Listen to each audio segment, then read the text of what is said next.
Thank you so much. Colleagues, a very good afternoon to all of you, and welcome to the Leadership Game with myself, Pat Mazibuko.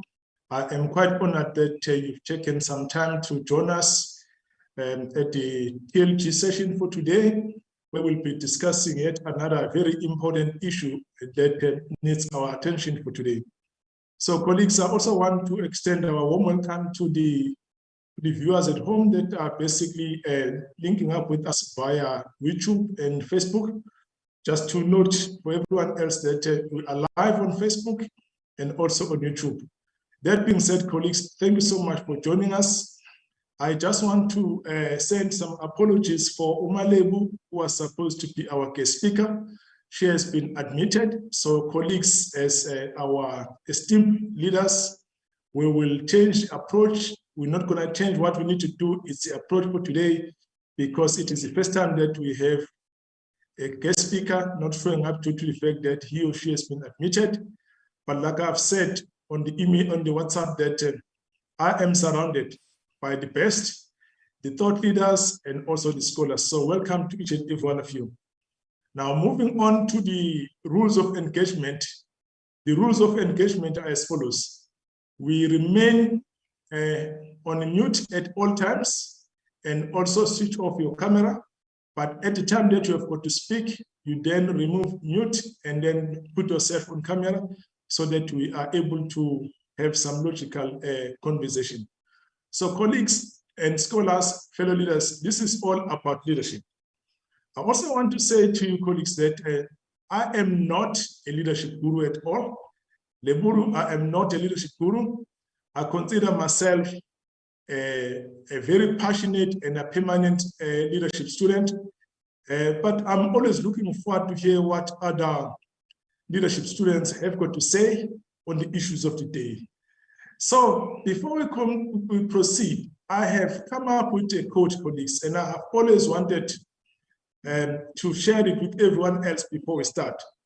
So Mary, more especially yourself, and the Sifu and Katleko that are coming for the first time, the quote that I've developed is as follows. Everything rises and falls in the hands of leadership, be it perfect or imperfect. And I want to say it again, that everything rises and falls in the hands of leadership, be it perfect or imperfect. That being said, I do believe that that is the reason why we need to come here and talk about this. So what are we talking about today? Today we're talking about enterprise risk management leadership. It's all about leadership.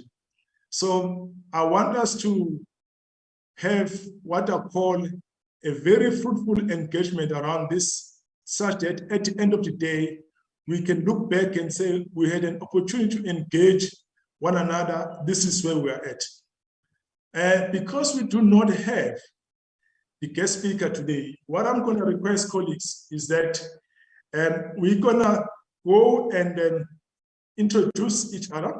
And I want you to introduce yourself briefly. So I'm going to start with a person that has been here before, so that we just go through the introduction quickly. And then when we are done with the introduction of each other, because it's just a couple of us for now, it's Mila that has been here before, so you know. So Mila, I want to be the first one. Kindly introduce yourself, who you are, and also the fraternity that you represent, and also what are your expectations for today. Then from there, we're going to go to Mary Katleko, Leburu, and then finish off with Lesiho. Colleagues, I must say that two of my colleagues are struggling to connect because of where they are right now due to load shedding. I'm not losing any sleep. As soon as they are able to connect, we'll acknowledge them. So that being said, let me call Smile. Please switch on your mic, switch on your camera, and unmute and introduce yourself, Mr. Ndlovu. Thank you, Doc, and afternoon to the colleagues on the call. So yeah, Smile Ndlovu. My background is primarily in fraud risk management, but the whole component of governance, risk, and ethics as well. But I'm also passionate about leadership. So, Doc, I think my expectations for today, talking about ERM leadership, you know, is to put a spotlight. Doc, I think my expectations for today is to put a spotlight on the issues that are affecting corporate. You know, is to put a spotlight. Doc, I think my expectations now is to put a spotlight on the issues that are affecting corporate. You know, is to put a spotlight on the term that's the VUCA world. We are dealing with sophisticated and demanding customers, increasing regulation, poor economic outlook in South Africa and globally, cybersecurity, cybercrime. And those are the issues that are affecting corporates in South Africa and elsewhere in the world. So I'm interested in terms of how can the ERM leadership help in dealing with these challenges, few of these challenges that I've mentioned. Thank you. Thank you so much, Smile, for that introduction. I think it really was great. We appreciate you coming in. So, colleagues, I want to move on and acknowledge Mary. Tipe, please come in. Kindly introduce yourself as well, Mary. Just follow as Smile has done. Mary, over to you. Thank you, Dr. Pat. Afternoon, everyone. So I'm Mary Tipe. My background is mainly on ESG, ESG and investor relations. And I'm passionate about governance and ethics as well. And today what I am looking forward to is for us to look at the importance of ESG, especially the ESG risks. I mean, ESG initiatives have become a strategic importance for all organizations all over the years.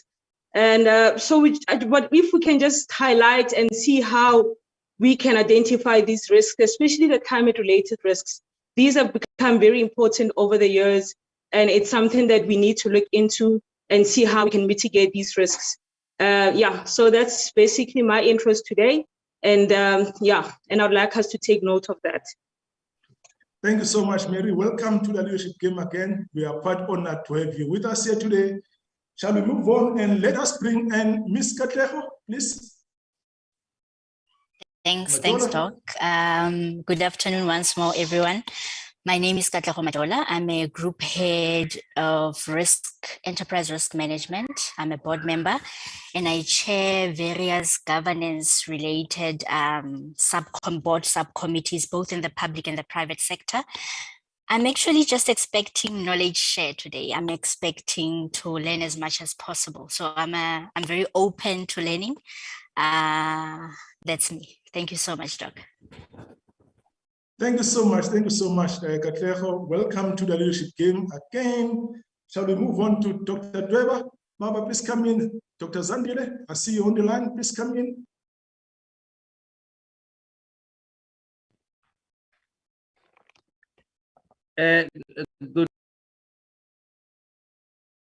Good afternoon, Dr. Pat. My name is Zandi Silva. As you can see, I'm Dr. Dweba. I'm a social scientist by training. I hold a PhD in industrial psychology, specializing in leadership, performance, and change. I also hold a second PhD in public administration, and my third PhD is in theology. My fields of interest is public administration, industrial psychology, as well as theology.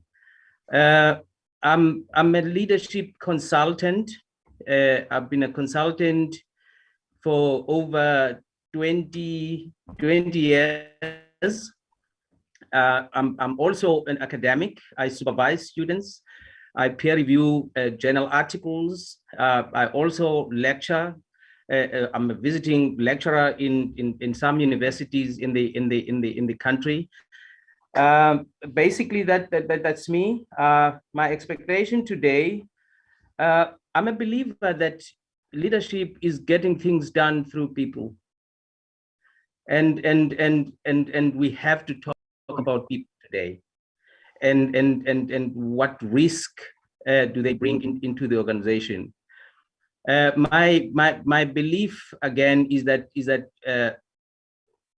risk is about making or taking decisions in situations of uncertainty, and if we're talking about decision making, machines don't make decisions, people make decisions, and where people are involved, we have to have leadership. So leadership has a big role to play in the downfall as well as success of organizations. Thank you very much, Dr. Pat. Thank you so much, Trevor. We are welcome to the TLT again. Then let's move on to my former colleague, Leburu.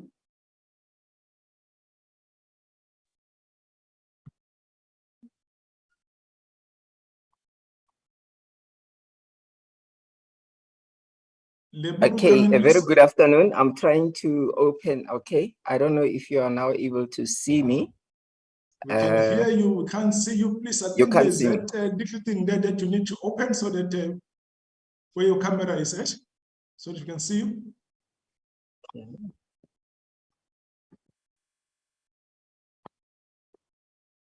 There you go, there you go. Are you able to see me? Apologies for that. Thank you very much, and it's quite an honor for me to join the conversation. My name is Liburu Mahuma Pelo. My background is enterprise risk management. I've been involved in the discipline for over 18 years, previously with ESCOM. I don't know if I should say that given what's happening now, and and more recently with City Power. So I'm the GM for enterprise risk management. I'm also currently the chairperson of the public sector committee at the Institute of Risk Management. I think my expectation is, you know, I'm very interested in the integration of governance, risk, and compliance. And I think after Mary highlighted the issue of ESG, we're starting to see quite a number of companies having a laser focus on ESG. So it would be interesting for me to understand how they integrate, where are the points of interdependencies, but also how, if they are effectively executed, can lead to better ESG outcomes. From a leadership perspective, as risk professionals, it would be interesting to reflect on the challenges we face, the tone that is set in our boardrooms, but more pertinent for me is also the issue of culture, of the risk culture, because it's one thing to have risk as a discipline and the framework and the tools. It's another to drive performance, and I think it would be interesting what discussions take place around that. Thank you very much. Thank you so much, Leburu. I'm excited to have you on the TLG, and you know how much I love driving performance. Shall we then go to Ausi Lesigo? Welcome to the leadership game, Lesigo. Thank you, Dr. Pat. I'm glad to be here, and I'm honored as well. So my background is enterprise risk management. I've been in the field for 26 years right now, areas of risk management, business continuity, compliance. That's the field I'm in. So what I expect or what I expect to see out of this conversation is really the influence that risk management can have on leadership, decision-making, as well as, you know, a contribution towards sustainability. And I think as well that we as a country, we've seen a number of challenges coming from, you know, from a crisis management point of view, you know, the floods, the water shortage, our energy challenges as well. And really, if there's a link between that in ensuring sustainability for the community, sustainability for the businesses, and also linking to ESG, as Mary mentioned. Really, it's ESG now is becoming a focus area at the very same time that we are experiencing these natural related crises as the country. So that's something that I also think it's important as a challenge maybe to look at or talk about. Thank you very much. Thank you so much. Thank you so much. All much appreciated. Colleagues, TLT is gone international. We have one of our international colleagues, Samuel. Please come in, sir. Welcome to the leadership game.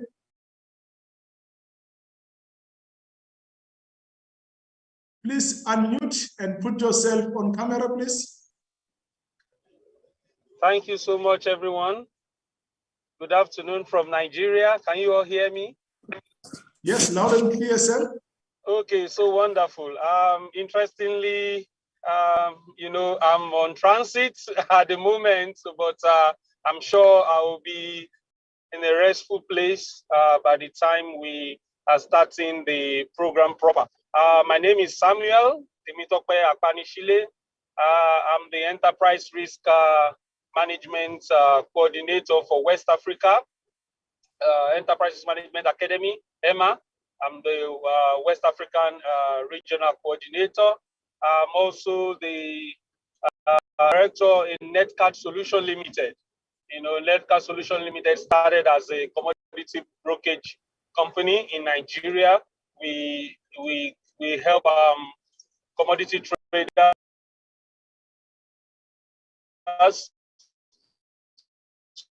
to make, we help them generate risk information to make sustainable decisions. So over the years, we have metamorphosed into what my interest is at the moment, which is actually something interesting, which is all about helping organizations to measure their complexity and resilience. People talk about resilience today, people talk about complexity today, but they don't talk about how they can quantitatively measure it.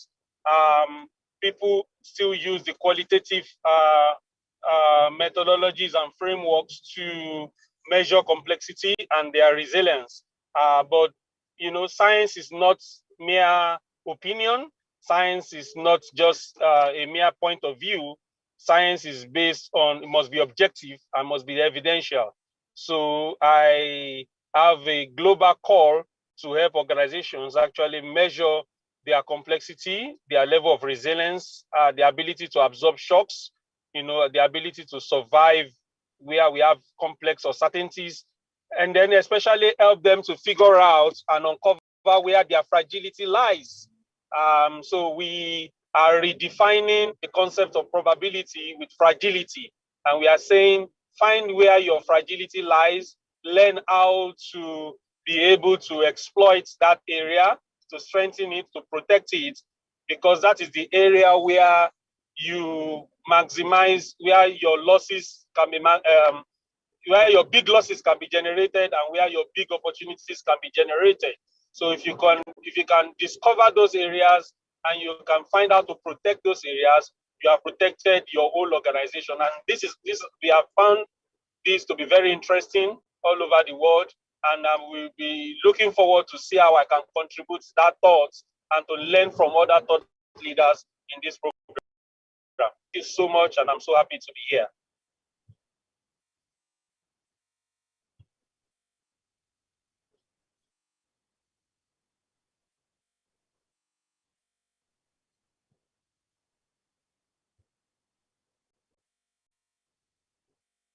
Thank you so much. I'm done. Lovely. Thank you so much, colleagues, and thank you so much. Colleagues, remember what I had said earlier on, that I would want us to basically throw in our perspective of ERM leadership. We can link that to what we've already spoken about in our introduction already. That is the end-to-end organizational view, one, and also maybe want to link it to the key insights around strategy, as I hold a view that ERM gives insight to organizational strategy, but also to what Mary and Leburu have said around governance, risk, and compliance. And then maybe want to bring it back to some of the environmental issues around ESG and so on. But also tell us, colleagues, what are the emerging issues that one needs to be mindful of? But I just want to come very close to what Sam has been talking about. In our conversation, as we allow you to come in now, I want you to tell us what do you have in mind in terms of how do we measure the success of ERM? We'll talk about it later. It's just about us just having that conversation. So I want to start off with Lesiko at this moment. And Lesiko, would you want to address that? Probably 3 minutes or so per person around the outline that I've given. Lesiko, be the first one to go.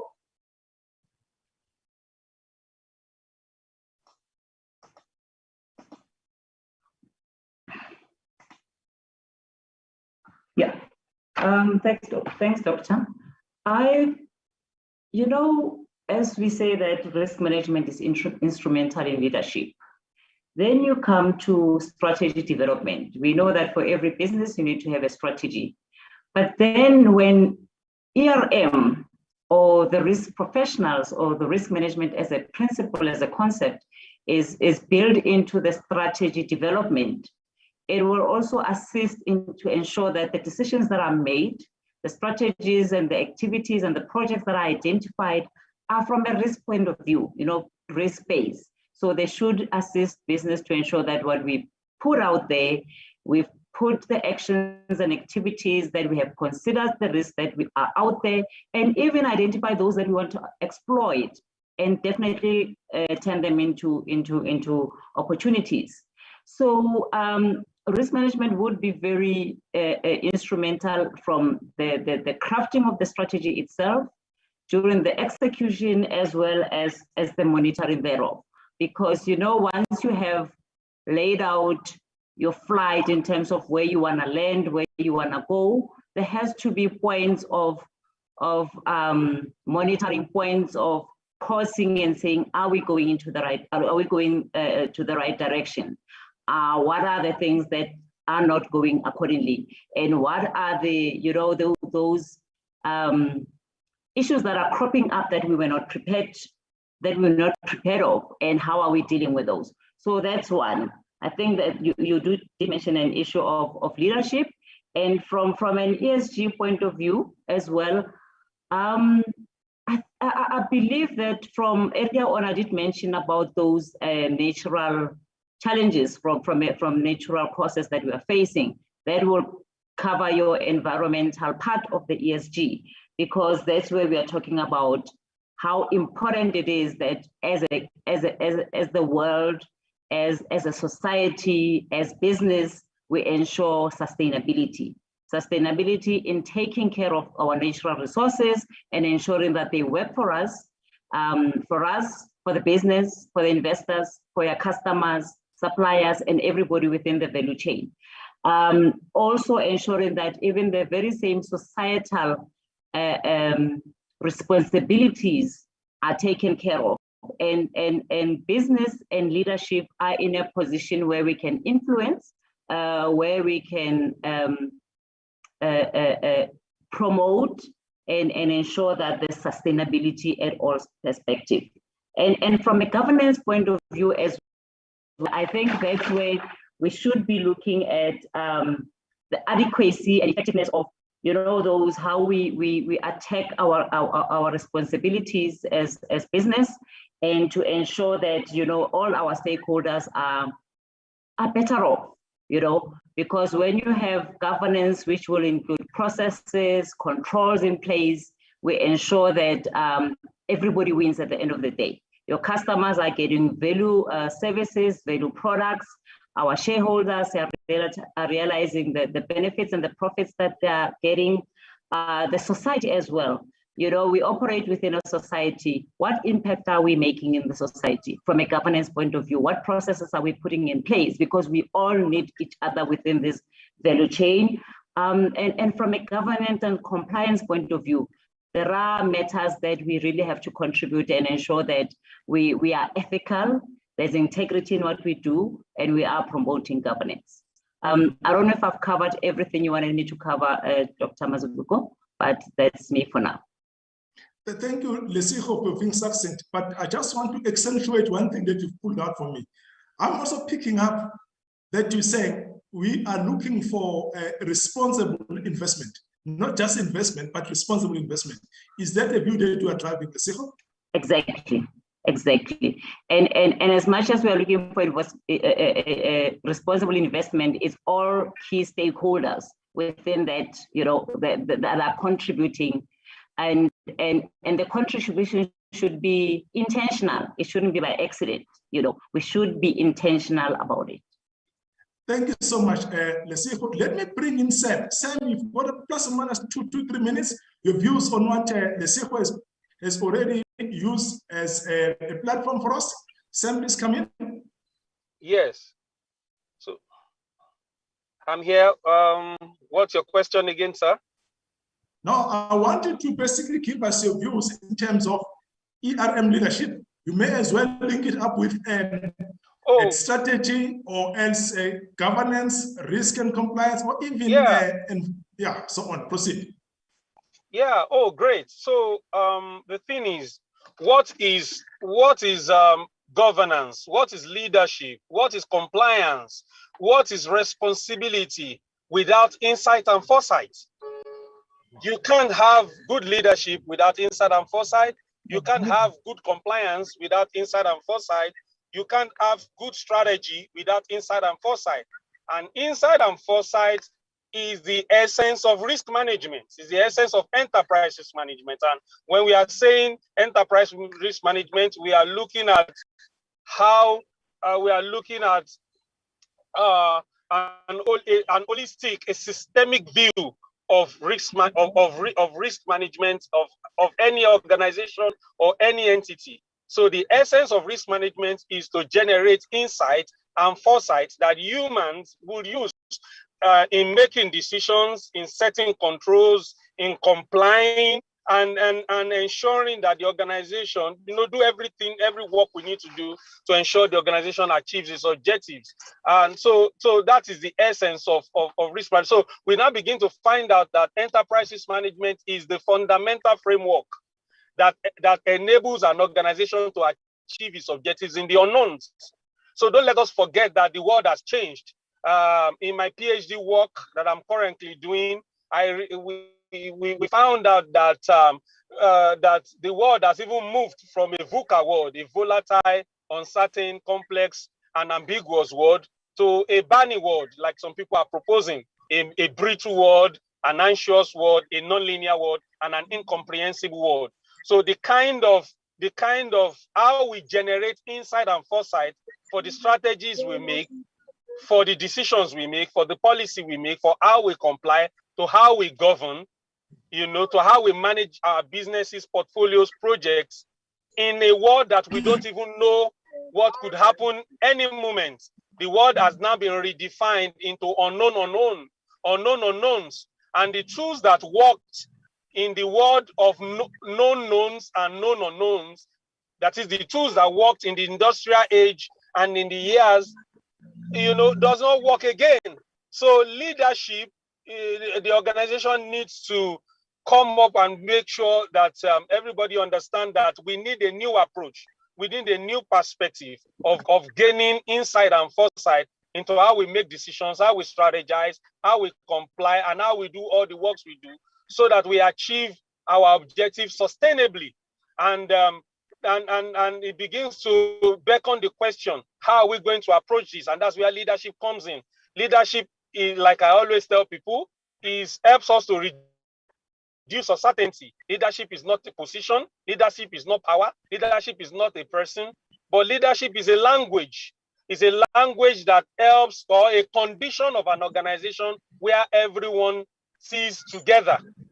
So when we have good leaders that encourage every other person to be able to bring out their shared perspective, or their multi-dimensional perspective, to be able to bring all these things, all this richness together, to see how decisions could be made, how strategies could be formulated, then we begin to find out that it begins to lead to the risk culture that my colleague mentioned elsewhere.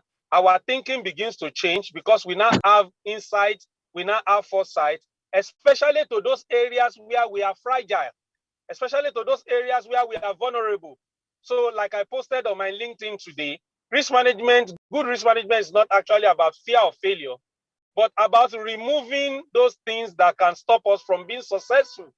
So when we have good ERM leadership, helps everybody to be able to close our biases, to be able to uncover our biases, uncover those blind spots, those near misses, those false positives, those false negatives. Because at the end of the day, like my colleague said the other time, ERM is all about people. And what does ERM does for people? It helps them to gain insight and foresight. It helps them to uncover where their biases are, to uncover their blind spots. Because sometimes what we are looking at, what we are seeing, or what we are looking might not be what we are seeing. So the essence of good risk management is to help you seek correctly, is to help you create wisdom, not even information now, but wisdom. When I get into a room that is dark, that I don't know anything that is happening, I need wisdom to be able to survive in such environment. So insight and foresight is very expensive, but of course, risk management is, and that's the essence of risk management, and that's why it should be encouraged in all organizations or in any area where we have any endeavor, because you need good insight and foresight to be able to survive in a world that is full of complexity and unknowns. And so that is the essence of how enterprise risk management leadership must be encouraged, so that we can be able to get the requisites, the necessary, the sufficient, and the relevant insight and foresight that will help us have good governance, good strategy, good compliance. Without insight and foresight, we might get our strategy wrong. Our governance might be focusing on the wrong thing, and then our strategy might be very weak. So so that summarizes what I have for that question. Insight and foresight is the key, is the essence of risk management, and it helps to inform better strategy, better compliance, better governance in a world of unknown unknowns. Thank you, sir. Thank you, Sam. That is very interesting, but I'm very clear that you're leaving no stones unturned, and I think we're getting a lot of value for today. That being said, shall we then move on to Leburu? Please come in, Leburu.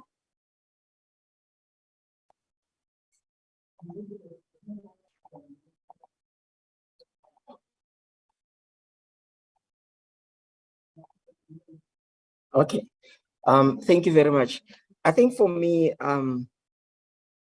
like I said earlier, I'm looking at enterprise risk's value proposition being essentially about decision making as a starting point, because we are supposed to see it as a tool, as a thinking tool that will assist us to achieve our objectives. And I often say that, and I've been exposed to quite a number of maturity models. But for me, the simplest way to diagnose maturity in an organization is through the quality of the decisions, and to say, what role did risk management play in guiding those decisions? And I think this is where we also make a very clear distinction between risk management, which I said earlier is the framework, the tools, the policy, but the management of risk is a different thing. And the management of risk is actually the activities, the decisions. And I think I've also said to a couple of people that how I would measure effective risk management is through culture, because that is where at every level of the organization, you start seeing that risk was not an afterthought. Like Lesego has mentioned, it's very important during strategy setting. It's also very important during strategy execution. And the definition for risk has now clearly said, because you are dealing with uncertainty, you have to look at the upside and the downside, so that you don't just, you lose sight of also the importance of dealing with opportunities. I mean, in the past, you would have businesses doing a SWOT analysis. Your threats would almost have a relationship with your risks. Your weaknesses, you would find a way to convert to KPIs, and opportunities would just be admired. So there wouldn't be a concerted effort to actually drive actions that will make you realize those opportunities. So for me, the biggest transition that we need is an appreciation of this discipline as a thinking tool, more than the spreadsheets and the risk registers. Because if you think about it, they give you a picture at a particular time, but the world changes and it keeps on evolving. And like Samuel has said, the biggest danger is if we can lose sight of what is happening around us. So a risk that you report in Q2 may have, it could be stale news already. So unfortunately, most of the time we end up as risk people becoming almost like your document reconcilers versus actually asking the questions, probing the right conversations, and boards being amenable to the message. I think one of the dangers is when you see your first report differing substantially to the final report because of the editing and the sugar coating, where you end up significantly diluting the message. So those are some of the challenges. And I think in conclusion from my side is the importance of realizing that governance is about objectives, risk is about managing the uncertainty, and compliance is acting with integrity, because the simple definition of integrity is doing what you said you will do. So our policies are actually supposed to measure our integrity, the way we adhere to regulations. So if we do those things, we should be able to get to better ESG outcomes, especially with the rise of ESG becoming almost a proxy to measure management excellence. Thank you. Thank you, Leburu, but I don't want to let you off the hook. Please just come in. Can you just take half a minute? What do you define as better ESG outcomes?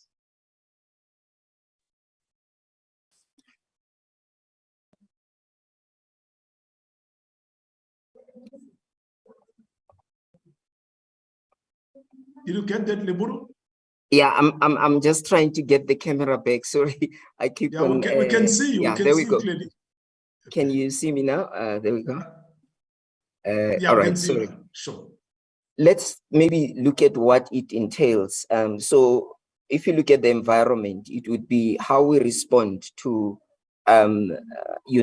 waste, to energy, to pollution. So it's quite important that we recognize that as companies in the environment in which we operate, we are also demonstrating what we are proactively doing to manage the resources more responsibly. Then the S is the social element. So it's about what we do, but it also it's not just about the communities in which we operate, but it's also about internally, what do we do? What's our position? How do we treat women in our companies? How do we treat the communities in which we operate? How do we impact positive social investing in those communities? The third element is the governance, to say, how do we govern? And I think what Leseho also mentioned is very important, to say, you now have the rise of even institutional investors who are becoming quite conscious about those ESG outcomes and the measurement thereof, who will only put their money where they see that a company is managing these three things very well, and they've got options. And it can also be the same for customers. I mean, if you have a situation where you are going to get negative reputation because of the things that are being done by the leadership and the poor governance, then customers have options.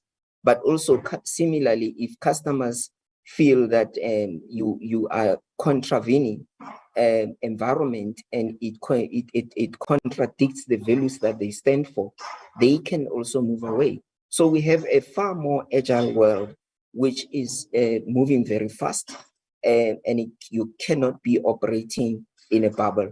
You've got to be responsive to those outcomes. Thanks. Thank you so much, Leburu. You were very loud and clear. I just want to go back to the comment that Sam made. What I took from Sam's comment is the fact that without a clear ERM and ESG, management will be pretty much flying blind. I think this is great. It's good that we do talk about these things, but I want to move on to Mary. Please, Mary, come in, have your say on the issues of today. Thank you, Dr. Pat. And I'm very excited to see everybody in the room discussing ESG. Many years ago, this wasn't a topic, but I'm glad now everybody's taking it serious and looking into it. And we still continue to call out companies and risk practitioners to look deeply and focus into these ESG risks. And I liked what Leburu also touched on about the ESG, the importance of the E and the S and the G, what they each entail. And I also showed interest in what Lesego said about responsible investment. Surely by doing this, by mitigating and identifying and managing these risks, these climate risks, this is where the responsibility comes in. That's where responsible investment is. And we, as mentioned by Liburu, we have seen an increase in focus and pressure from investors and regulators and other stakeholders looking into these. I mean, companies do not want to invest with companies who are not looking at the ESG risks. I work at Telkom, we get letters all the time from investors where they'd say, adopt TCFD, do this, adopt this framework. If you guys are not going to look at this and include these in your financials, then we are going to have a problem. So we're getting a lot of pressure from investors all over, putting pressure on us to look at such incidents. And so mainly the highlight being on climate change. I mean, if we do not tackle this, we'll have a global warming situation in the coming years. So we need to look at this very closely. And then also, it's not just also about the E, I mean, also social and the governance part of it. I mean, if companies are not transforming, if you have maybe a shortage of women in management, or you have more white employees and less Black female, employees, then most people or most investors do not want to invest in such companies. I mean, transformation is key as well, and that is also part of the S and the G. So it's not only about climate related, but then climate related is the big elephant in the room at the moment. So that is what we need to focus on. So I'm happy to see all the risk practitioners looking into these matters, and we do urge that they do continue to do so. Thank you. Dr. Pat. Thanks a lot, Mary. Much appreciated. Shall we then go to Sister Katlego? Please come in, let's hear your views.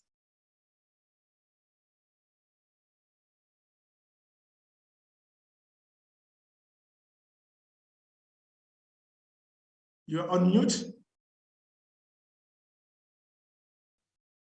Can you hear me now? Perfect, thank you. I'm sorry, I'm being low shed. Noted. Doc, I'm very excited about the topics that we're touching on today, and looking at it from also an ESG point of view. I think what is quite important is that organizations should be representatives of the demographics, of the country that they represent, meaning diversity and inclusion are quite important. But for me, as a risk professional, I think what is quite important and quite significant is that the environment is changing, and it is changing very rapidly, right? So disruption and agility have become the new norm, which means swifter risk-based decision-making and a greater use of technology for real-time data analytics ensures that decisions are insight-driven. So we would want to believe. So what I've observed is that the change is so rapid that we don't necessarily always have the real-time data, which we predominantly rely on for objective setting and decision-making, be it historical data, current data, so that we could probably use that and model it for futuristic behaviors. So in a day and age where new challenges are presented daily, which means we may not always have this meaningful data to come to conclusive decisions. I think we all saw this at the beginning of the pandemic, where some felt that the hard lockdown was an overkill, but with the limited information and data that government had at the time, for them, that was the only decision that they could take, looking at their risk appetite. I want to place a bit of focus on that, because from a risk perspective, we want to produce data, and there may be data limitations because the world is changing at a very fast pace. So, which means recent events, if you look at them, they've exposed connectivity where leaders have to lead within the context of diverse factors. And these are time related, and sometimes these are related, and sometimes they're not so related. And I think it's quite important that as from a risk perspective, whatever it is that we produce, in hindsight, we should always be aware that the data that we have may be or may have limitations. And as leaders, they should use, or we should use, the data at our disposal mindfully. And by mindfully, I mean we need to acknowledge the limitations of this data, or the models at our disposals, because we make intricate decisions based on this data. So I like the fact that my colleague or brother mentioned the risk culture a bit. So for me, this shapes how human judgment and the use of data interplay. In this way, we will be able to understand the quality, and by quality, I mean cognitive, emotional, personal, and technical competences we require of leaders, leaders of the now, leaders of the future, your future chief risk officers, your future enterprise risk management practitioners. And I'm purposefully bringing this to the pot because in this digital era, where strides are being made to automate, I think automate is not the correct word, perhaps digitize, digitize strategy linked to governance, risk, and compliance, I see an illusion of absolute watertight decision-making is being sold. Because we have data, the decision-making is mathematical and we will achieve our objectives. I think that's what we need to look out for. Because at times, and most of the time, the data does not take cognizance of the unknowns. And at times, all high impact assumptions are not really considered. So I think it's quite critical in this world where we've realized that we're really interconnected and the world is not really static. It means we need to understand that our decision making is based on various data points. They don't all come from one model or one data set. There's a bit of gray line analysis that we need to do, meaning we need to look at those unknowns. We need leaders who are able to make those complex decisions, and not be overconfident. Brother Samuel touched on your biases as well. Don't be overconfident. We shouldn't be overconfident that data is available because there will always be gaps and of data quality, and we need to reflect on that quite often. So in as much as we seek to mitigate our ESG risks and all these other risks that we have, it's important that we understand that the data that we use as a backbone for decision making may not necessarily be able to give us absolute watertight decisions. Thank you. Now, before you move away, you seem to be saying to us, there is an embedded epiphenomenon with regard to lack of real-time ERM or ESG. What do you mean by that? Basically, what I'm trying to say, the point I'm trying to bring across, Doc, is that because of this rapid change, because we look at historical data, current data, hindsight to insight so that we can have foresight, we may not necessarily have enough data at hand. Look at the climate change events, their frequency, their impact as it is currently in the world. We cannot necessarily say we have enough data to make absolute projections for the future. And that's why I believe that we need leaders who are cognitively, technically, and able to use this data, yes, as a basis, but also apply their own judgment for decision making. Perfect. I really love this. I really love this. But without any waste of time, whilst we're giving platform to our thought leaders and scholars, let me go to Dr. Dweba. Please come in 3 minutes or so. Have your second issues of the day, sir.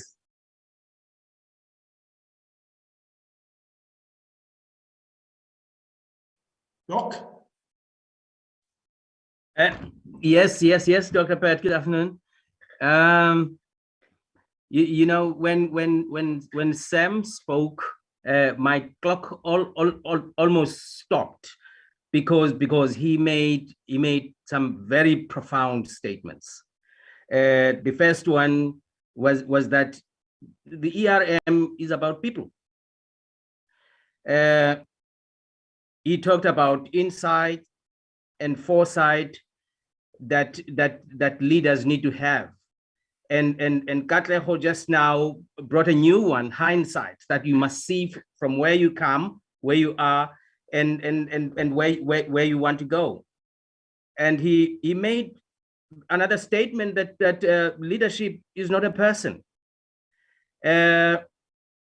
I'm not sure what he said it was, but what I would like to add is that leadership indeed is not a person, it's a phenomenon that moves from one person to the next. And if we go according to that assumption, then it allows for us to give space for others to lead in areas of their expertise. You know, but I mean, having said that, there are factors that affect the existence and prevalence of risk in organization, especially as these factors relate to people. Our intellectual limitation to deal with the complex and voluminous information, and sometimes we make decisions that are based on only fragments or fractions of the data that you find that we can't deal with the information at our disposal. The tendency of leaders to work as individuals, you know, for them to want to make all the decisions and not giving that space, as Sam said, that leadership is not you. But leadership is a phenomenon from among yourselves, where you must allow for those who have the capacity to lead, who have expertise in that particular field, to be able to lead, because even leaders have blind spots. I think that he mentioned that as well. Leaders have blind spots, and if they continue making decisions based on those blind spots, the challenge or the risk that they are taking is that of increasing the risk of taking wrong decisions. Our inability to control circumstances, I think that's another area where because not everything is within our control. As I said in my introduction, that risk is when decisions are taken based on uncertain circumstances. Because we don't have control over those, that increases the chances of increasing the risk within the organization. Our inability to process information, the costliness of the information. Sometimes we do not have the resources to actually generate and get all the information that we need for us to be able to identify, mitigate, and even assess the risk. There are also circumstances where the methods or the methodology that we use for data collection leads us to collecting wrong information. Information that may be outdated. I think somebody said that we need real-time information, so that because the world changes every now and again, the inaccuracy of the information that we have. I like the fact that Sam had brought in the element of people within the organization. I mean, we have to understand that risk happens at various levels of the transition of personnel within an organization, from onboarding as they come in, through the processes that they do their work, and even at the point when they exit the organization. We've got to make sure that we identify all those risks throughout all those stages. Thank you, Dr. Pat. Thank you so much. No, before you go, Doc, I want to give us an example where you would probably say here were some costly decisions as a result of flying blind on the issues of risk or ESG of some sort. Do you have an example? I'm gonna give you one that stands out. I'll never forget that one. I was working for one gold mine, and we appointed a person. I would say we, because I was part of the organization, although I may not have been involved with the process of appointing the person. And we didn't know that this person had been convicted of fraud, and he was out on appeal. He had appealed the judgment. 6 weeks after the person had been appointed, the police came to arrest him. And when we wanted to know, they said he had lost his appeal and he had defrauded his previous employer of some millions of rands. And when the books were checked, we found that he had already defrauded our company of millions of rands. That is when you fail to identify, assess, and mitigate risk at the entry level. So before people come into the organization, some of these things have to be identified. Thank you so much, Doc. That serves as an introduction for the other speaker. Smile, please come in. I think Smile must have been smiling when he heard you quoting this example. Smile, please come in. No, thanks, Doc.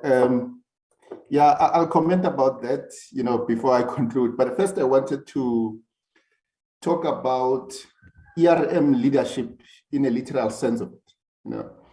We know that from common law, directors, people that are tasked with the duty of leading the organization, have got a fiduciary duty towards the organization. And we also know that, Principle 1 of King 4 mentions that the board should lead ethically and effectively. And it's my argument that the effective part, talks about the board of directors directing the organization towards the attainment of its objectives, including the efficient management of risks. So, and in that Principle 1 of King 4, it is also my view that then you cannot separate ethics from risks. And that is why, there is a positive correlation. And I think previous speakers have also mentioned the importance of culture or risk culture. And for me, there's a positive correlation between the ethical culture and the risk culture. So you cannot find in an organization where there's a negative ethical culture, but a positive risk culture. So for the risk culture to be positive, first you have to start with an organizational culture and the subsets of other cultures, of which ethical culture is a key one, followed by the risk culture. And for me, that is very, very key, Doc, because the colleagues have mentioned interesting things, from ESG and so forth. But those things will not happen if the risk culture is negative. And, you'll know that, Peter Drucker once said that culture eats strategy for breakfast. So therefore, for everything that needs to be done from a risk point of view, first we have to ensure, that culture is important. And if you look at various, ethical culture model, whether it's the two-factor ethical culture model, the perceived ethical culture model, and many others, there's one common denominator among those models. It is tone at the top.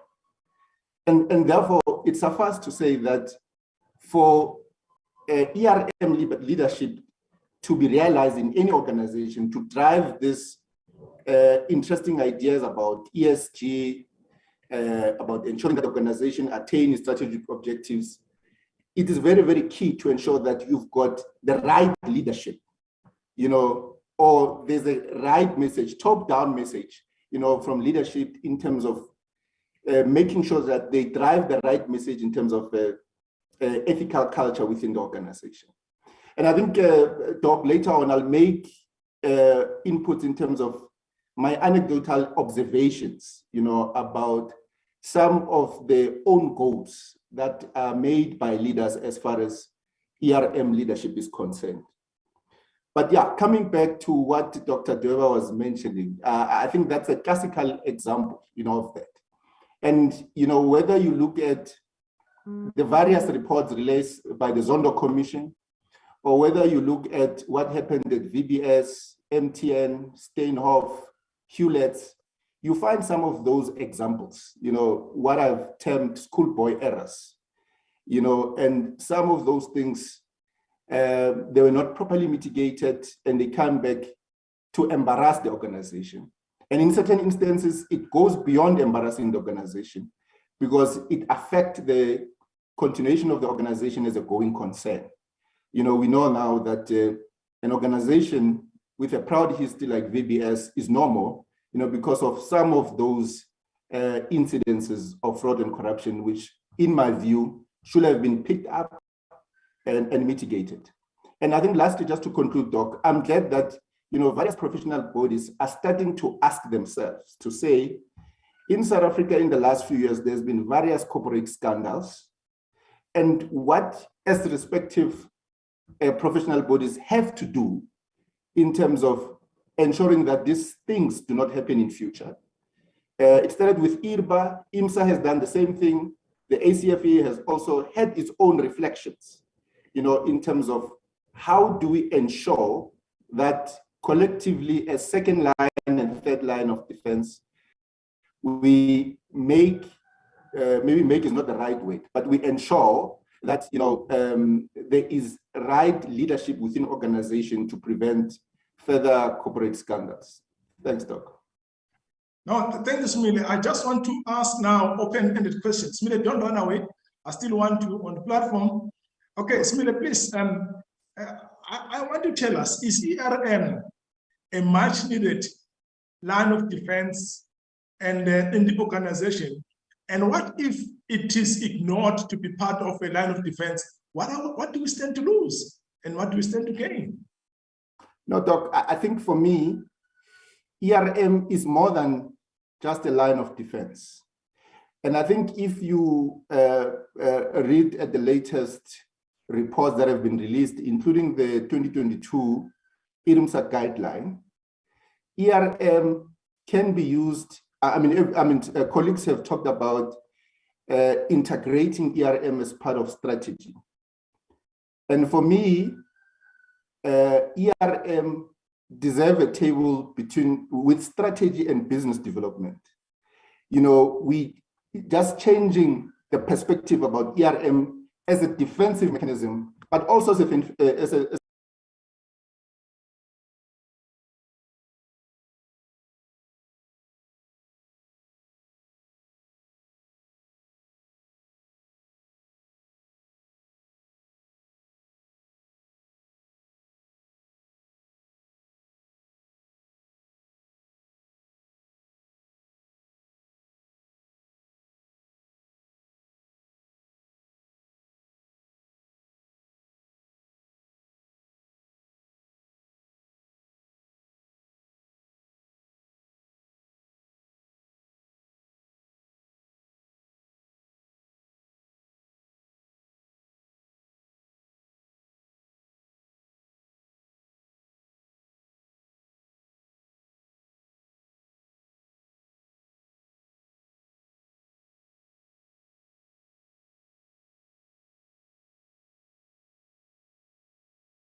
ERM evolving, and if we have, what has that evolution been about? And is it for the better, or it still needs to step up? Sam?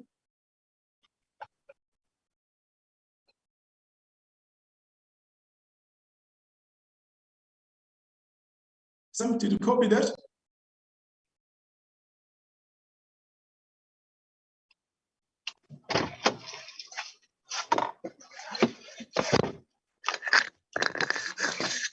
Something to get my question.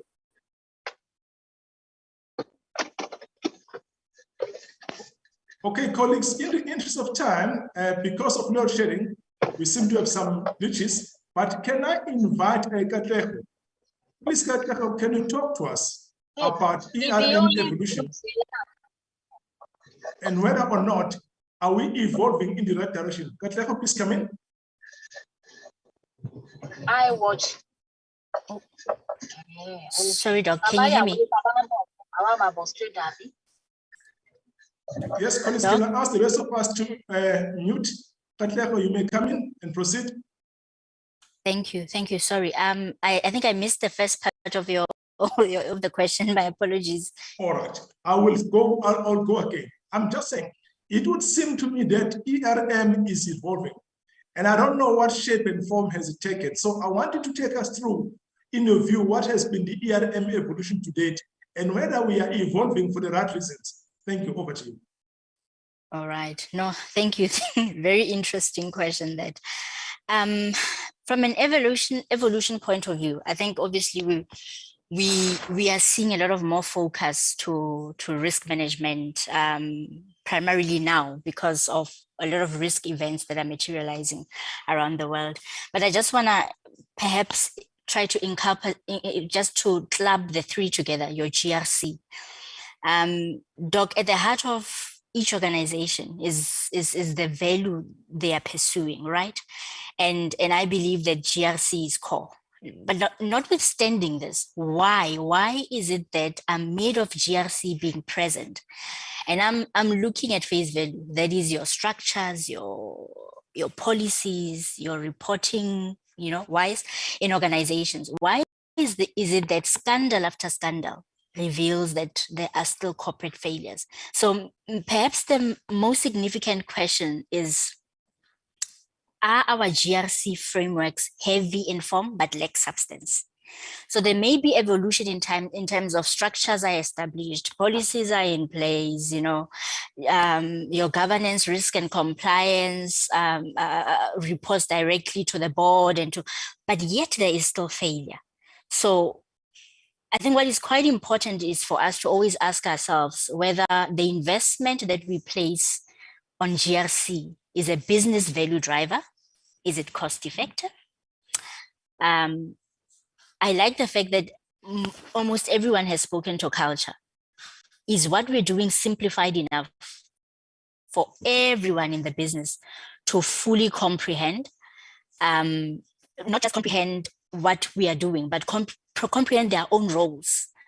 And whether some of the innovations that we're introducing in the business are actually a compliance burden. And that obviously has a ripple effect. I believe, Doc, that business processes around GRC are reactive. Okay. I believe they are fragmented. And I think we have a lot of non-integrated and very much reactive processes. That's why you still find a list or a log of already materialized events being presented as risks. So evolution, I think we're not there yet. We still need to improve. And I'm saying this from from public and private sector, because you sit down, you look at a risk register of a private company as a board member, and you see that the list that you're being given is actually events or items that have already materialized and not necessarily risks that may take place in future. So I think that's where we need to really streamline and work on that more. Thanks. Thank you so much. Whilst you're still talking about it, I just want to bring in Mary. So Mary, I want to build up on what Katleho has just brought to us just now. The public or the private sector, do you believe in your views that we have got the right skill set for ERM, ESG, or DRC? Are they well placed? Do they really comprehend what is their mandate at the end of the day? Mary, please come in.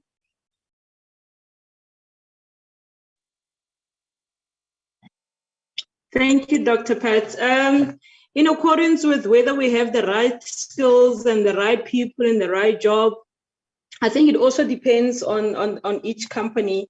But then in my space, ESG is something that is new, and I see a lot of companies are now looking at getting positions filled in these spaces.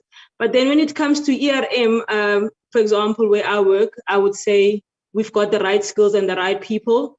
And from where I come from is that a few years ago, whenever somebody from risk would come to you, you'd like start worrying and being fearful that, hey, there's something wrong. These guys are starting with their risk registers. But now I actually compliment their work, and they also showing us the importance of their work, because now it's not all about just identifying risks and all that. They're also like trying to assist you.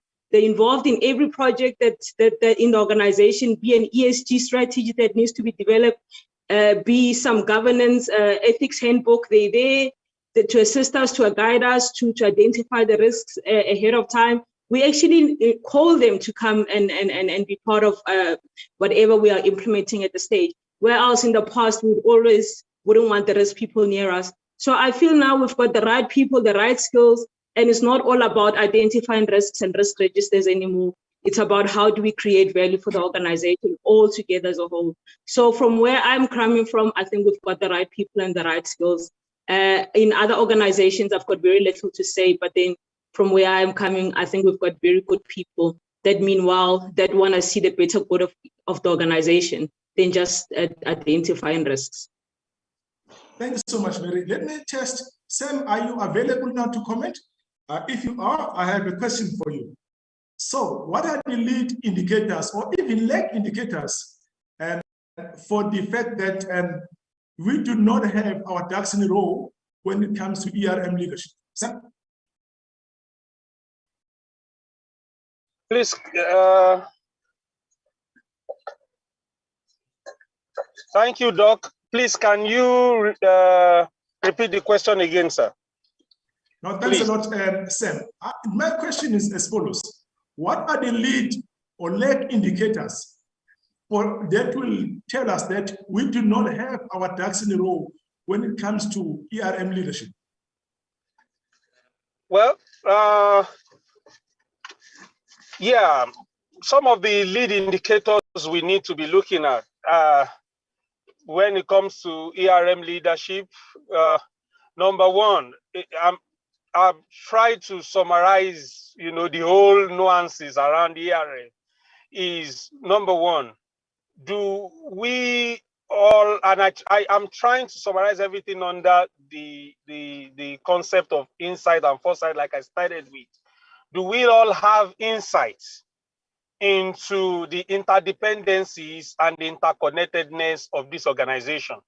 If our organization is supposed to be seen, holistically, do we all have the same view of this organization? Can we all see the interconnectedness and interdependencies processes, the network of processes that are working together to achieve this goal?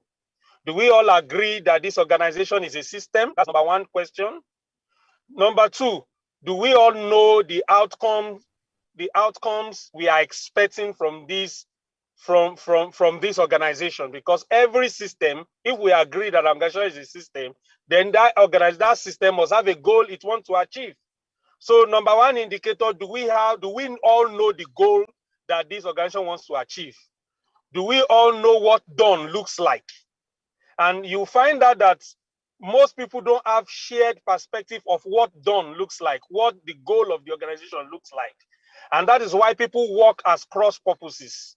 So number one, do we all agree that this organization is a system, that is a network, is a network of interconnected and interdependent processes?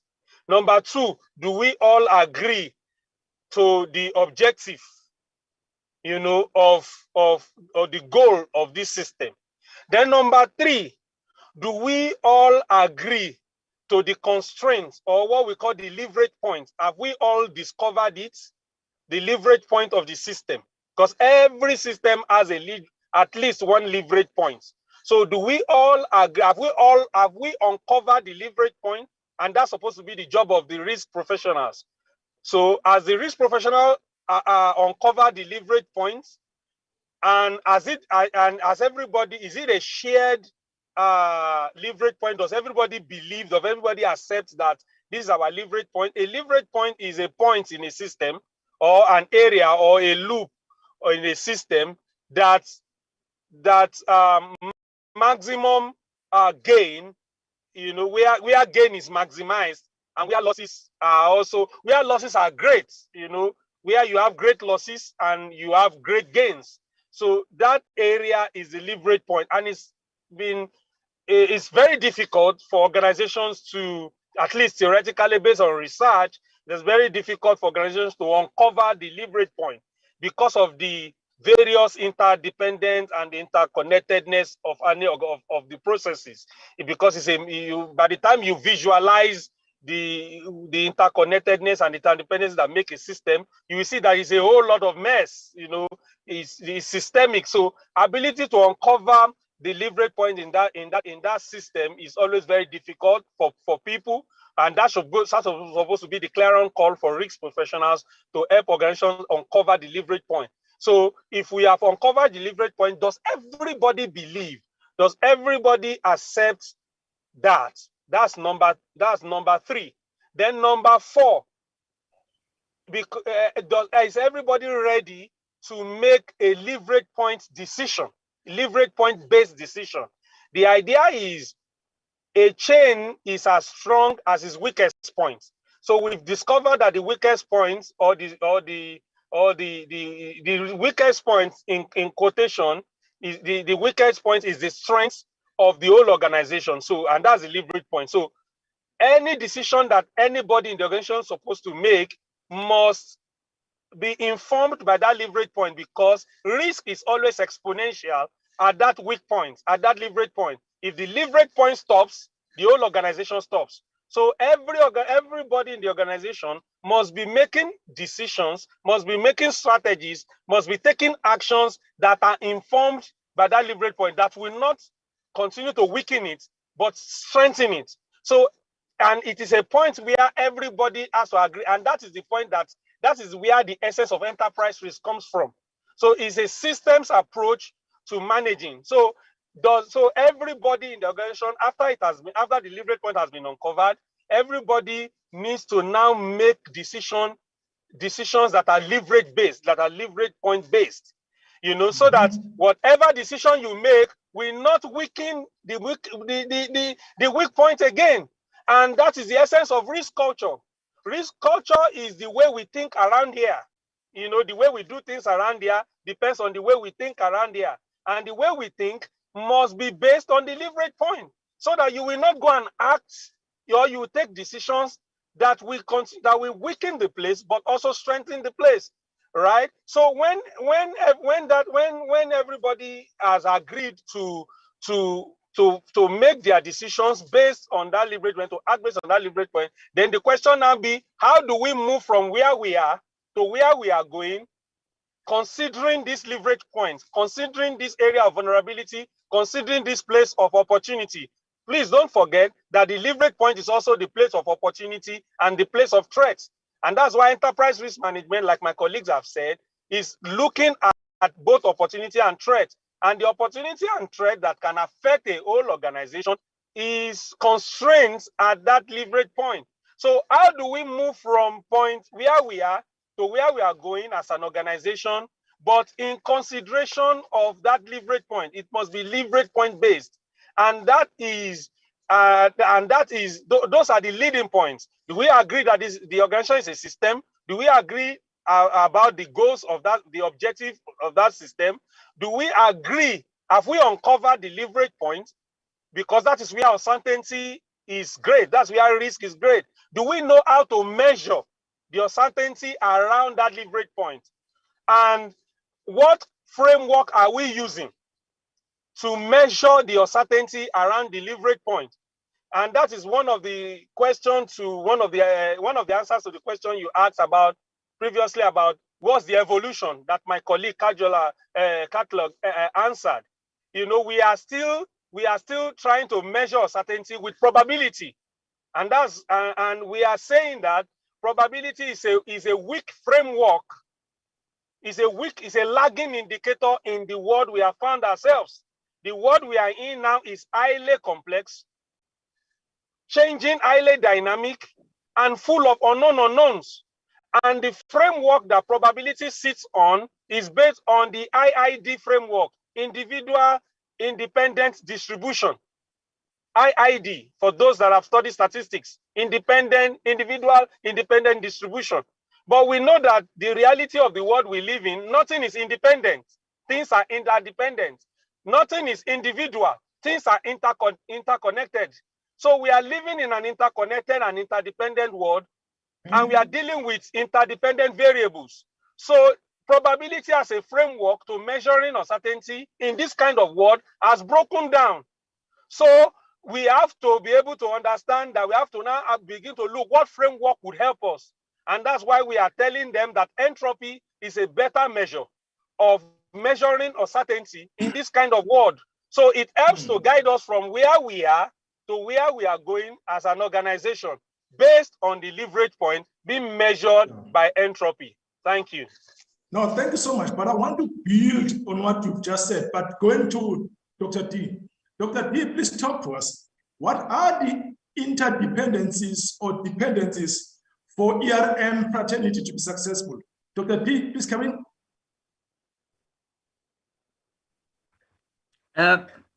Thank you very much, Dr. Pat. I'm beginning to like Sam. He says all the things that make sense to me, and as he was outlining the indicators that we should have in place, he talks about us understanding the organization as a system. And he talks about us understanding the outcomes of the organization. And he talks to us about understanding the constraints and the leverages that should drive the way that we do things. And I want to bring it back to my field of competence. That how does it fit with the way that we do things in people management? I want to put it out there that we have to design organizational structures that give effect to the strategy. Yes. Your organizational structure has got to be informed by the strategy, and it has got to give effect to the organizational, to the strategy. Because if there is no alignment between the strategy and the organizational structure, you have just got a group of people that are there having a wonderful time. And at the end of the day, you're not gonna know whether or not what they're doing is going to actually deliver on what the strategy has promised to deliver. Secondly, he talks about systems. And I want to bring it closer to business processes. That is, within the organizational structure or within the organization, you have got your business processes that defy departmental boundaries. And those would then show the interdependence of the various unit and functional streams within the organization. So we've got to make sure that in the same way that the organizational structure is aligned with the strategy, the business processes have got to crisscross the organizational structure, showing people what it is that they cannot do on their own, that they depend on another functional stream. Wow. And there must also be a rigorous implementation of performance management. You need to make sure that you have got a performance management system where leaders set the correct tone by not only rewarding but also managing consequences. That is, if people do not deliver on what they had promised or they had contracted to deliver, that there must be consequences. So the organizational design, the business processes being in place, and the role of leaders being carried out. Thank you, Doc. Thank you so much, Doc. But I want to go to Leburu. Leburu, please talk to us. I want to introduce this Leburu by saying there is what we call a triangle of success. A triangle of success basically consists of the skill set, the attitude, and the knowledge. So given the picture that I've painted, Leburu, about the triangle of success, how do we put it all together from an ERM leadership point of view?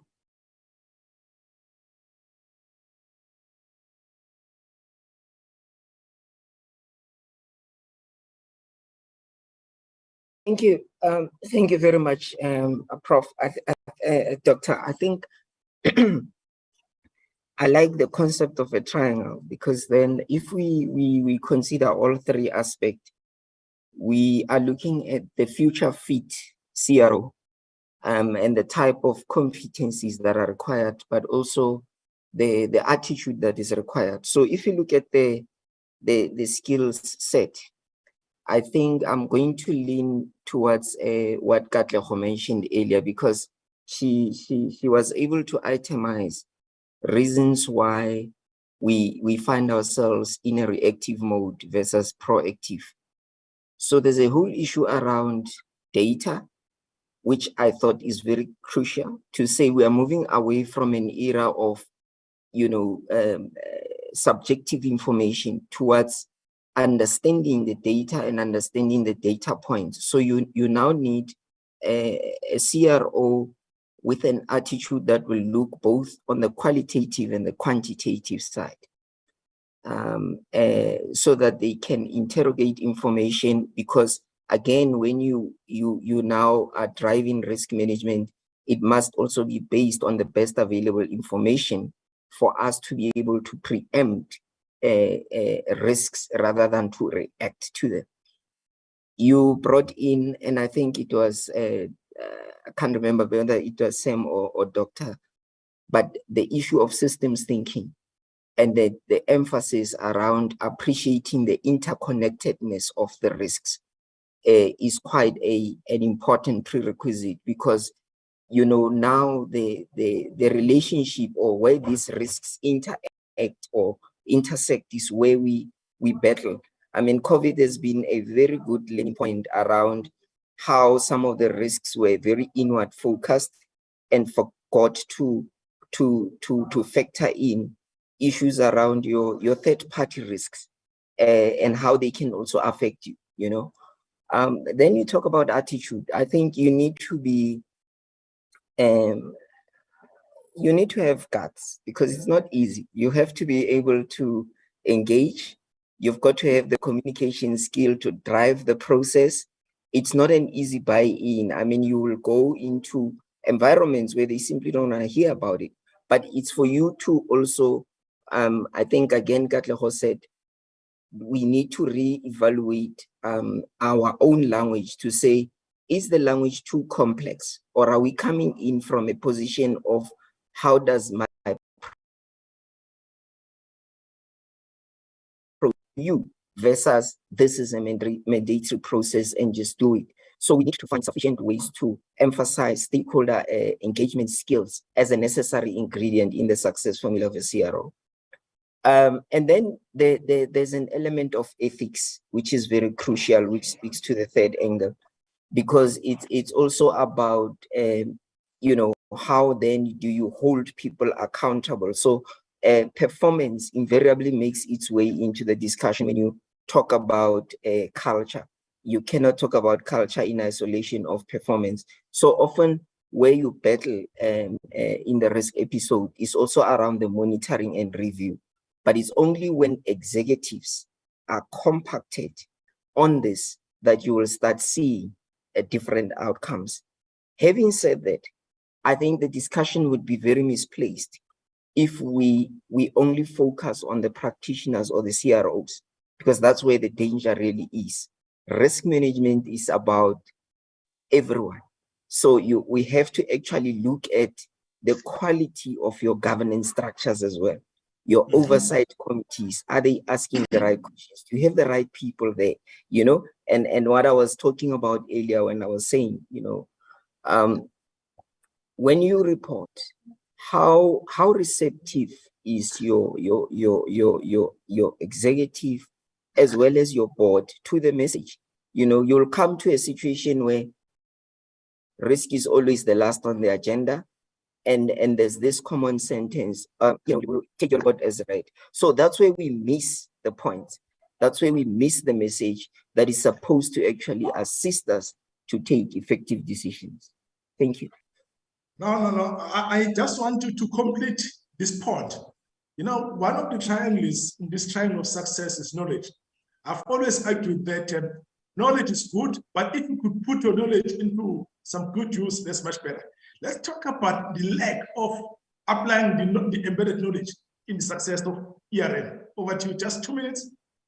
Okay, I think it's going to be important to also look at it from a perspective of you have to train people so that they can appreciate and understand the discipline more intimately, since we expect them to apply it on their activities, in their daily activities, and in the way they take decisions. So I absolutely agree. And I think this is where institutions, professional institutions like EMSA are driving that to say, how do we get, and the biggest transition there has been moving away from preaching to the converted, because we would often get a risk of a community of risk practitioners to talk to them about risk versus actually saying, let us talk to management, let us talk to governance structures, let us educate the people that are actually looking at this report to understand what is coming to them. So I think the knowledge issue becomes important. More so, you start by, then in an organization, you start by shaping. So you'll obviously have your frameworks, your policies, your guidelines, but then there's a responsibility to then service. And that's where the education comes in, so that you don't just have a policy. These policies are risk control documents, if you think about it. So you need then to translate the message so that it's understood and internalized. And once the business is able to apply, then you can safeguard by providing assurance as a second line. I think that is very, very important. Thanks, Coach. Thank you so much, Leburu. Let me acknowledge one of our panelists, Mabuto. We did note that you had load sharing. Welcome. I just want to move to one of our panelists, and I'll come back to you. When I come back to Mabuto, two things that I'm going to expect from you. One is for you to give a quick introduction of yourself, and then I will then, Mabuto, just to prepare you, I want you to talk to us about the lessons learned from Nokia. Nokia was one of the top cell phone companies. They woke up and the next morning, they were not even in the top 10. So Mabuto, prepare yourself. I just want to go to Lesiko right now. Then you can talk about it and I come back from Lesiko. Lesiko, coming back to you directly. I want us to talk about the culture right now, which some of us have already highlighted this. But let me introduce this culture issue with the following statement. I personally maintain the view that when the roots of a tree are deep, there is absolutely no need to fear the wind. And I want to repeat my statement. When the roots of a tree are deep, there is absolutely no need to fear the wind. That being said, I've always thought that small talks lead to big talks. And I want you to talk to us. Do we have the right roots when it comes to ERM in the organization? Do our staff or colleagues talk in the passages about ERM, express their fears and joys when it comes to these issues? Please, Lesiko, take us through this.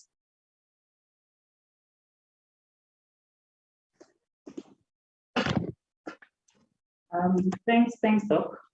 I think it is happening, but is it happening enough? Because talking on the passages, talking over tea to non-risk professionals about risk, it's one of the ways to go in.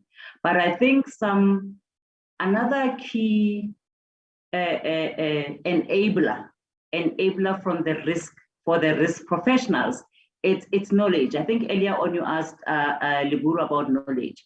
I think knowledge that we need to empower ourselves with as risk professionals is the knowledge about the business, the knowledge about the projects and activities happening in the business, the knowledge about the strategic focus, the knowledge about the industry that we are in, or that the businesses that we serve are in, the knowledge about the trends out there, so that when you start talking to your non-risk counterparts, employees, fellow managers, then you talk the language that they understand. Because each and everything has to be put in perspective, and the context is very important. Because when you keep on hampering about risk management from a technical point of view of risk, you are likely to lose your audience. You're likely to lose the people that you wanna hold hand and explain, and ensure that you cascade this culture and you embed a culture of saying, whatever you do, the fact that you have a role to play in this whole system, it makes you a risk manager. It means that you are supposed to be, vigilant about what could go wrong. You have to be vigilant about what the challenges are. You have to be vigilant about, all those blind spots, and make a concerted effort to say, how do I overcome them? How do we ensure that I get to, achieve my goals while I'm experiencing, I stumble across these challenges. So I think what is very important for the risk professional is their challenge of saying, let's build on knowledge. Let's increase our knowledge. I think we're doing a lot from our technical point of view, probably is to do a lot more from the business perspective, the industry, the trends. So for me, that is one of the key success factors in terms of driving this embedment or creating a culture of risk management, is talk the language that they speak. Go to their space and then bring your space into their space, if that makes sense in English. But basically, I believe this is the key component that we may have to really pay a lot of attention to as risk professionals. And I think there's a chance of us succeeding with ensuring that we drive this culture, we drive this embedment philosophy that we are trying to achieve. Yes, Chair. Thank you so much, Lesiko. And shall we then welcome Mabuto? Mabuto, I want you to introduce yourself for about half a minute. Once you've done that, what I want you to talk to us about briefly is the following. What lessons can we derive from an errant fund leadership with regard to the failure of Nokia? Over to you then, Skobeza. Okay, thank you, Dr. Mazibuko. Apologies, colleagues. Today we have just been load shedded twice within an hour. So, so you can see it's dark where I am, but I've tried to improvise. Just before introducing myself, I just want to say something very controversial, that we don't have an energy risk, but we have got an energy crisis. As people sometimes can't differentiate between a risk and a crisis, and the deepening of a crisis, right? So just to introduce myself briefly, I'm the founder and CEO of a digital knowledge management ecosystem called riskforesights.com. What we do is essentially to try and address some of the issues that were being raised here. We train people digitally online on risk management, so that we believe, I don't believe in chief risk officers, I don't believe in chief risk management is something that is in us. It has been there with our forefathers. One of the greatest risk managers, some of you will know, is King Shaka. But I won't have time to explain what kind of lessons can we learn from our own greatest risk leaders. They never went to school to learn about it, but it was in them. It's who we are. So you Mazibuko asked me to explain quickly lessons that we can learn from Nokia, the failures of Nokia. I had another example that I wanted to use. I wanted to use the NDP Vision 2030, why we have had some failures there. It was simply because a risk foresight did not inform decision-making and strategic planning as it relates to the NDP. If you go to the NDP, you will see it was only informed by our historical past, but no one had foresight about how the future may look like, and what do we do today to prevent or to enhance what we anticipate the future to look like. Now, when we look at Nokia, the story of Nokia is very interesting. It talks to what we call risk intelligent culture and ethical leadership to support what we call future-back thinking. What is future-back thinking? Future-back thinking is anticipating the future and doing something about that future today, right? So this is endemic in many companies, just like Nokia, like BlackBerry, that could not anticipate the future. They thought the conditions or the situation that existed, let's say in the early 2000s, will not change, will remain the same, right? There are times where we do anticipate the future, but we do nothing about it. So what we can learn from Nokia is failure to anticipate the future and do something about it. Some of you will know that Ford was once the biggest car in the world. The owner of Ford, when he was being told that the world is changing, he refused to listen. He said, no, the cars will remain black. In this case, he refused to change the color of Ford. He wanted it to be black. But people that could anticipate the future, they were seeing the trends that were changing. You will hear that I'm avoiding to use the word risk deliberately. Because risk is simple about anticipating the future in terms of what are the future threats.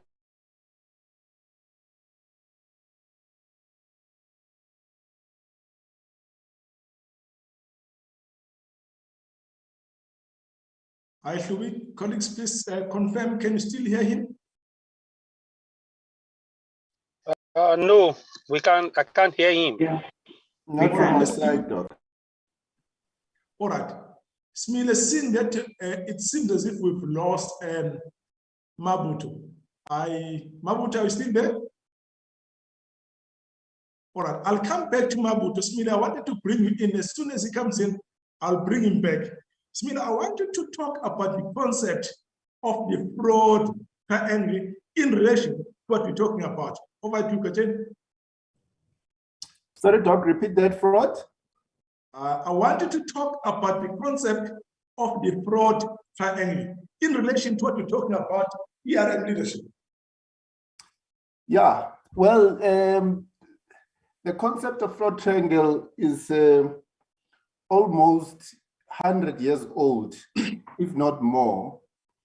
But it talks about three things. And I think maybe to use the example that was mentioned by Dr. Dweba earlier. So in the triangle, you've got three things.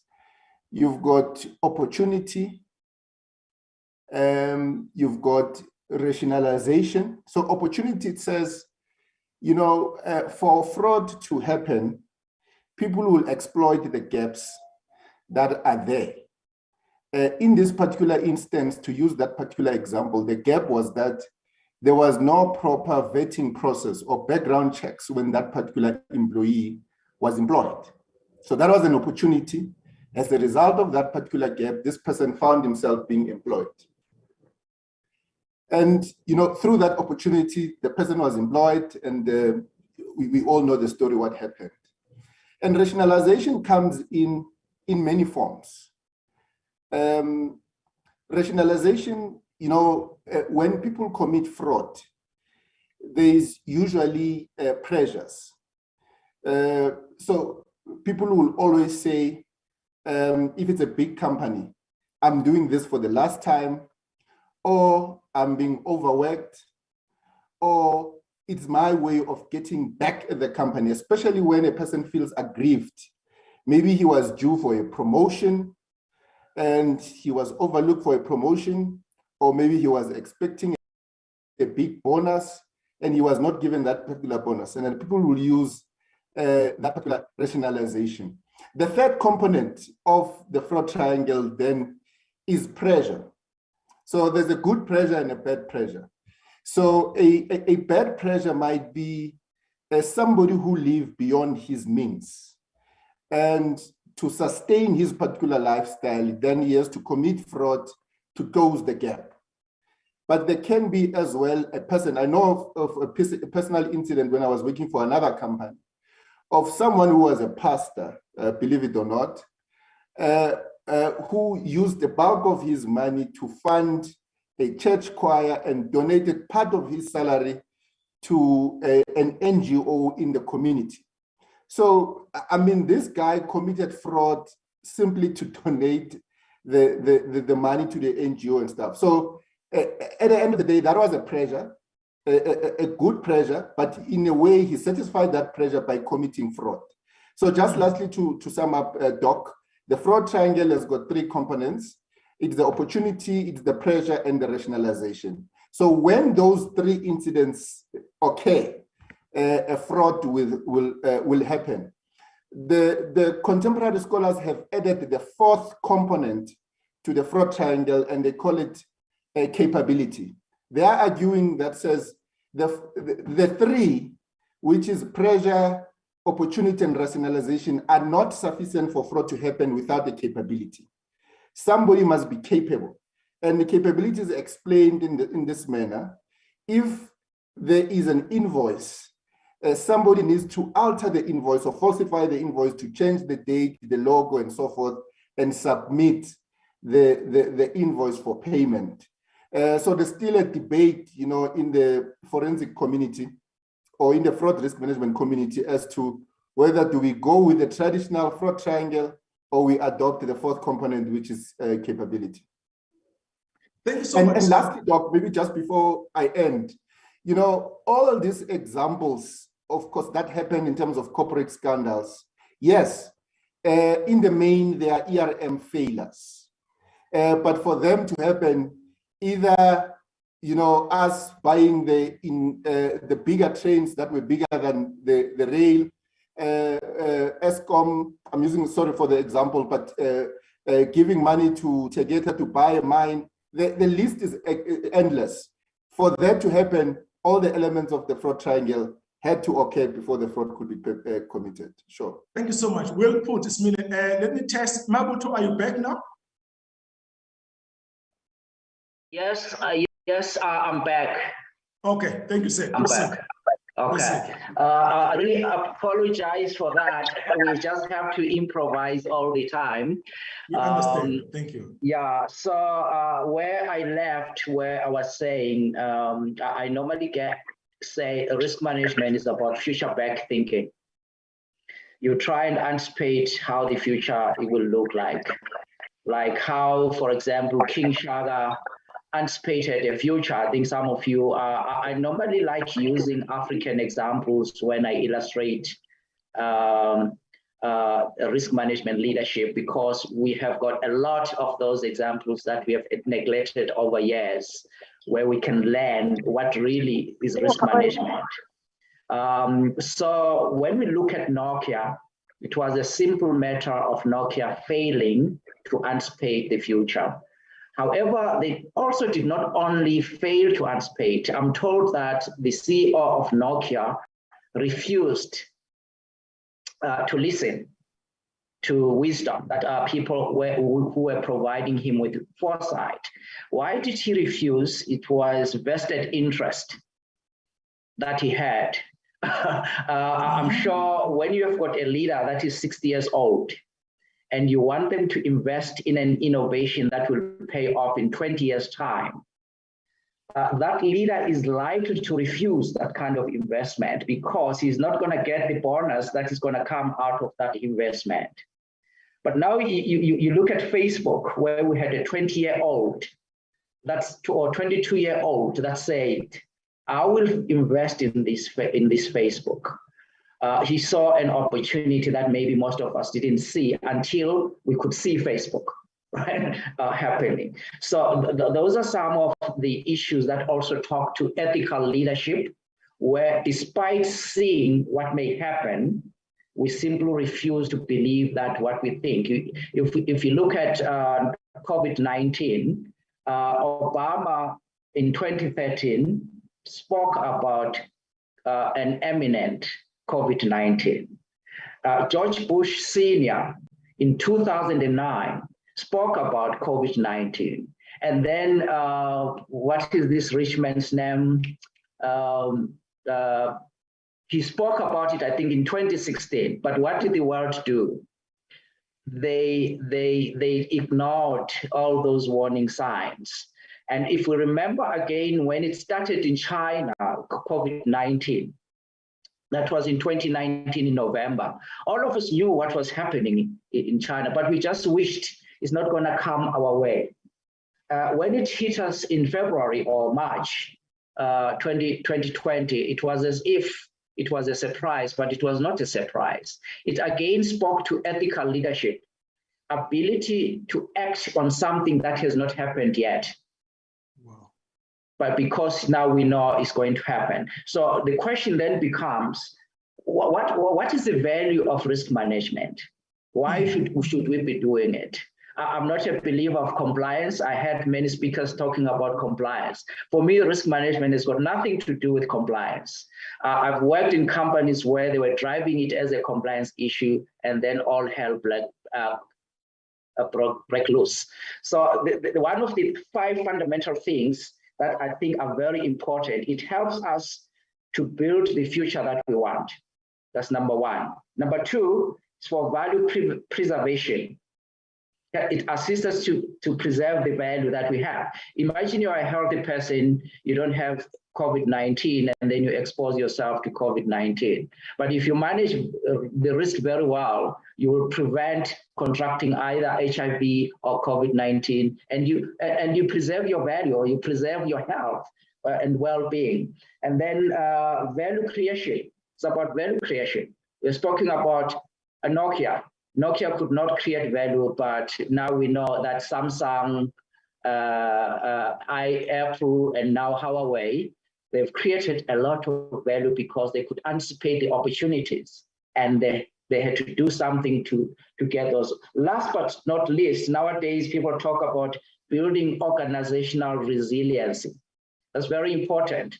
If you manage risks very well, you are highly likely to achieve those. If you are a for-profit making organization, I always say, then you become a high-performance organization. What does that mean? It means that your returns will be consistently above that of your peers over a period of 5 to 10 years. I think that's the story that I just wanted to share with you now. Thank you so much, Speguza. Colleagues, we are at a point right now where I want each one of you to basically make a call to action. We've had a pretty good engagement session today, but I want us to make a call to action. So I'm going to give you 1.5 minutes, each one of you, to make a call to action. So I want to start off with Sam. Sam, given what we've already spoken about today, is Sam still on the line? I can't see him, but Span will proceed. Given what we've spoken about, colleagues, to date, what kind of calls to action do you think we can make? And I want to start off with Mary. Mary, please come in, give us your call to action. Just 1.5 minutes at the most. Mary? Thanks, Dr. Pat. For me, my call of action is that for everybody to know that risk management is everyone's problem, and that obviously ERM touches on every area of the business, and ERM is not all about policing. It's all about making the better good of the organization. And I'll also call out for all the risk professionals and everybody, not just risk practitioners, but to look deeply into ESG risks. And it's not, some organizations might feel that it's not material to the organizations. Believe me, it is material to everybody. Climate issues are very important, and it's a risk, it's everybody's problem. And for me, ERM is about finding opportunities for improvement. So yeah, that is my last of say. And on a lighter note, maybe the ERM professionals can look at a word that can replace the word risk. Maybe I think the word risk is just too heavy. I don't know. That is just on the lighter note. No, thank you so much, Mary. I know that Smile says he could have load shedding. Smile, I want to bring you in quickly. What kind of call to action would you want to make? Just be succinct. Thanks, Doc. I wanted to make similar points that Mabuto did, in terms of creation of value and anticipating opportunities. And I think that fits into what has been said for the last 2 hours or so in terms of integrating risk management as part of strategy and so forth. But I also want, in closing, to agree with the earlier speaker, I think, who mentioned that, GRC is reactive and fragmented. For me, Doc, is that, we have to be self-critical as risk professionals, and constantly find ways of making sure that we find better ways of managing risks in organizations, even if it means we have to make fundamental changes, to how we were taught and how we have practiced risk management for the last 20 years. We really need to be creative. I think that would be my call, in terms of saying, as broader ERM professionals, we have to constantly, again, ask ourselves difficult questions to say, when these things happen in the boardroom, what is our role as ERM professionals? Are we seeing these things and what are we doing about it? Or are we simply keeping quiet because we want to protect our jobs? And I know somebody said it's not an easy thing to do in corporates. And I think, Doc, I just want to end by the observations that I'm making, that I've identified, to say, one of the things that needs to change going forward, we really need to stop treating ERM as a compliance issue. We need to ensure that GRC programs are driven by the leadership, the leaders, and not by second line. Where we also have to stop. Sometimes what happens is that we sacrifice GRC at the expense of making profit. And sometimes, I've been told to say, there is no way that you can stop fraud. Fraud will always happen. And those are the kind of utterances that we have to confront in boardrooms, because most of the organizations have zero tolerance towards fraud and corruption, but you still find leaders that make those kind of utterances. And we also see instances where risk is kept outside when strategy is being discussed. So those are the things that need to change. We need to see more senior management being committed and driving various governance forums. I think those are the things that I want to emphasize, Doc, as my parting shot. Thank you so much. Thank you so much. Let me just go to Lesego. Lesego, your call to action and be succinct. Thanks, Doc.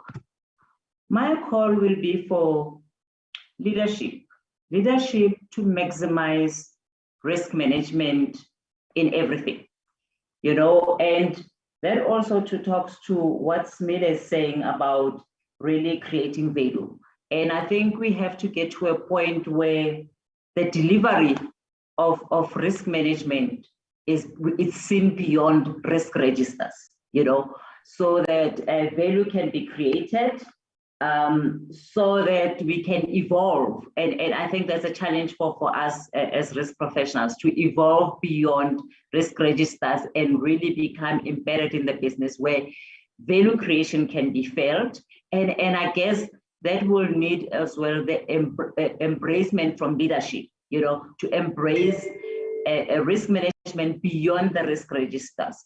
Risk management should be a live activity that is felt, that it's seen through walking the journey with business itself and being part of the decision-making, the planning, the rolling out, and all the activities that will make this company or these organizations succeed and reach its goals. Thank you. That's it from me. Thanks a lot. Let me bring in Katlego, your views in terms of the call to action. Thank you, Doc. I think for me, what really stands out from the discussion that we have today is robustness and adaptiveness, and it's so critical in this non-static, complex world that as professionals, as boards, as employees, nothing remains static, and it's quite important that we adapt. My colleagues mentioned the risk register, evolution beyond that register, and it really means us creating a culture where each member of staff embraces risk management and takes risk-based decisions, as operational, as tactical as they are. We need to be able to embed that within the organizations and our processes. Thank you so much.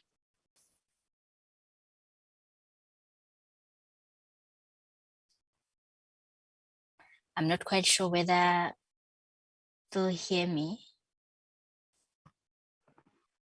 Yes, Katlaho, we can hear you. I think the doctor is the one, Dr. Pett is the one who's probably having network problems. Right. Thanks.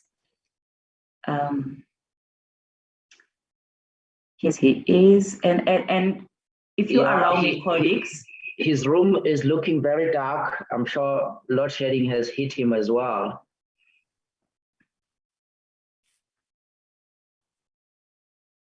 Yes. Colleagues, Doc has requested me just to perhaps just close off the session for him. So thank you so much. I think I was very enlightened as I came into the session.